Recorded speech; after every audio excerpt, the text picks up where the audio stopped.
When I worked as a news anchor or even as a professional on-camera spokesperson, I had a whole crew of people who made sure I looked and sounded great. They took care of the lighting, checked for top-notch audio quality, and designed the perfect set.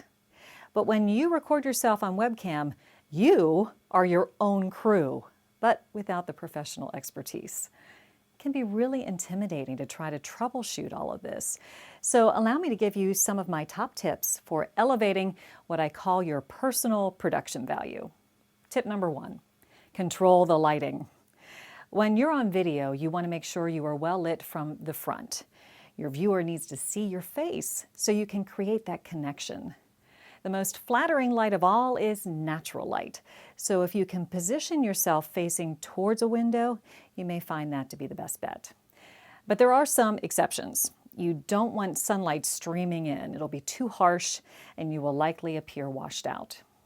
Speaking of windows, never ever sit with your back to the window. Unless you want to appear like you're in the witness protection program, you will appear in silhouette.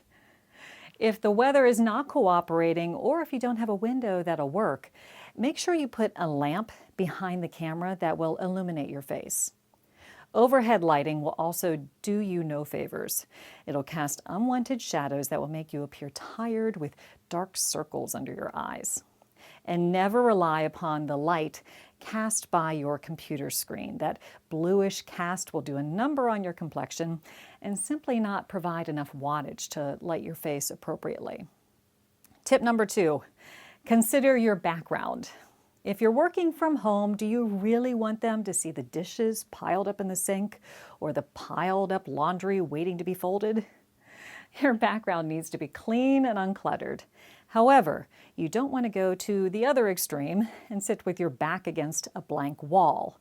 You'll look like you're sitting in a prison cell. Instead, sit at least 4 feet away from the wall to give some depth to the shot. So tip number 3, keep the lens at eye level. If you are shooting your video on your laptop, you may be very tempted to simply keep it on your desk and look down. But this causes a variety of issues. First of all, there's a really good chance that the lens will be looking right up your nose. Yuck!